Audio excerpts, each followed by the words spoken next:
তো আজ যেহেতু ঈদের বেশি দিন নাই, আর এখানে আসলে ঈদের একদিন আগে বা দুদিন আগে মাছ মাংস না খেয়ে যদি একটু ভর্তা খেয়ে শরীরটাকে ঠিক রাখা যায়, যেহেতু কোরবানি ঈদ, গরুর মাংস তো আসলে খেতেই হবে, অনেক দিন ধরেই হয়তো 2-1 দিন পর পরই গরুর মাংস খেতে হবে। এখন যতটা ব্যালেন্স করে চলা যায়, শরীরটাকে একদম ঠিক রাখা যায়, তাই কিছু ভর্তার রেসিপি শেয়ার করছি আপনাদের সঙ্গে। আমি 2 রকমের ভর্তা করে ফেলেছি, একেবারে ঝাল ঝাল ভর্তা।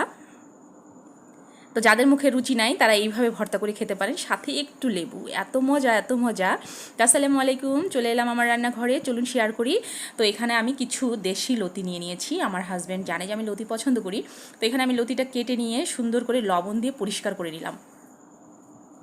তো পরিষ্কার করে নিয়ে এখানে একটা হচ্ছে ফ্রাই প্যানে আমি একটু পানি দিয়েছি বসিয়ে, এখানে আমি লতিটা দিয়ে সিদ্ধ করে নিব ভালো করে। আপনি একটু কম বেশি করে নিতে পারেন, আপনারা লতি বেশি নিতে পারেন বা কমও নিতে পারেন। আসলে আমার বাসায় লোক খুব কম ছিল, তাই আর কি কম করেই করেছি, কিন্তু ভর্তা কিন্তু শেষ হয়ে গেছে।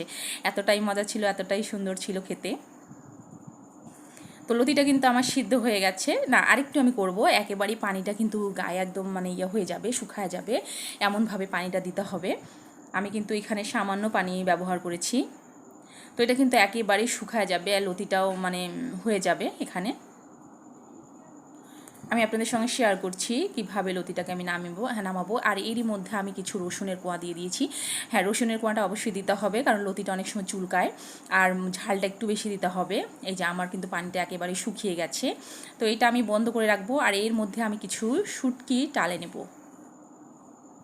এখানে আমি কিন্তু মানে মিশালি শুটকি নিয়েছি, অনেক রকমের শুটকি, আপনারা যে কোনো শুটকি নিতে পারেন। তো এখানে আমি সবুজ আর লাল কালারের কিছু কাঁচামরিচ দিয়েছি, দেখতেও ভালো লাগছে তাই না। এর মধ্যে শুটকিটা আমি ভালো করে ধুয়ে মাথাটা সরিয়ে পেটে যে ময়লাগুলো থাকে সব কিছু বের করে নিয়ে এখানে ভাজা ভাজা করে ফেলেছি। তো এই তো আমার ভাজা ভাজা হয়ে গেছে সব কিছু। এখন আমি ওই যে লতিটা যে ইয়ে করে রেখেছি, এখানে আমি সরিষার তেল দিয়ে দিয়েছিলাম। সরিষার তেলের মধ্যে আমার লতিটা হচ্ছে আমি ভালো করে একটু ভাজা ভাজা করে নিব, যেহেতু এখানে সরিষার তেল ছিল, আর বাড়তি কোনো তেল ইউজ করতেই হবে না আপনাদেরকে।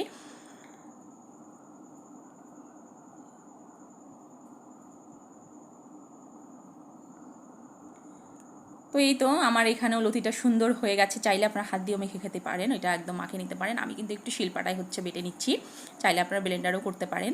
তো আসলে শিলপাটায় আসলে বাটলে মানে স্বাদটা একটু বেশি পাওয়া যায়, এটা আর কি আমার মা বলে।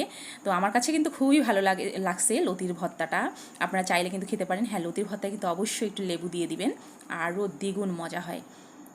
তা আমি এইভাবে করে নিয়ে আধা বাটা করে নিয়ে লবণ, স্বাদ মতো লবণ দিয়ে দিয়েছি।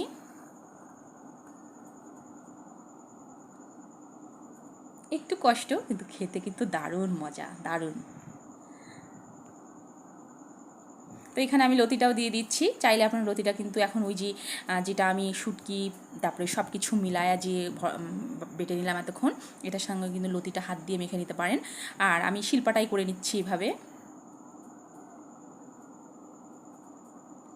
এটা কিন্তু দারুণ মজা, দারুণ মজা। আমরা কিন্তু এতদিন শুটকি লতি খেয়েছি তরকারি রান্না করে, আজ আমি ভর্তা করে দেখিয়ে দিলাম আপনাদেরকে। ভর্তা রেসিপিটা দারুণ কিন্তু হয়েছে, বেশ ভালো লেগেছে আমার কাছে। তো এইভাবে উল্টিয়ে পাল্টিয়ে একটু নিয়ে নেবেন।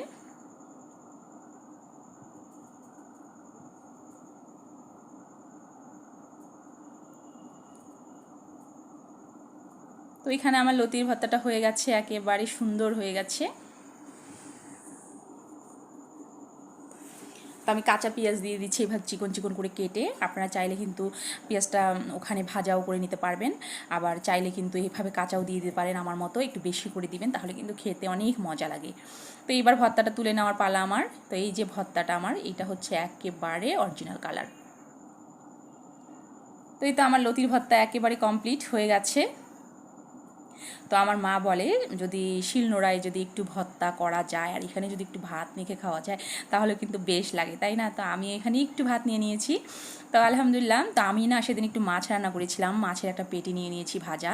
তো একটু মাছের ভর্তা এখানে আমি শুধু একাই খাবো, ভেবেছিলাম যে একাই খাবো, কিন্তু খেয়েছি কিন্তু বেশ কয়েকজন।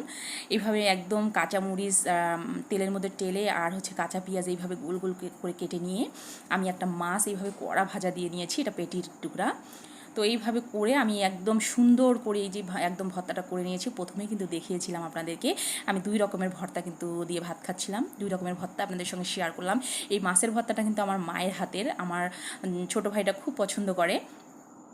তো এখন কিন্তু আমার নিজেরও খুব পছন্দ, আমার এত ভালো লাগছে, এত ভালো লাগছে। এভাবে একবার হলেও কিন্তু খেয়ে দেখবেন, তৃপ্তি করে ভাত খেতে পারবেন। আর কোরবানিদের আগে যেহেতু আমাদের মাংস খেতে হবে কয়দিন পরে, এইভাবে ভর্তা খেয়ে শরীরটাকে ব্যালেন্স করে রাখবেন। আর 2 দিন পরেই তো খেতে হবে মাংস, কি বলেন? তো আসসালামু আলাইকুম, আল্লাহ হাফেজ।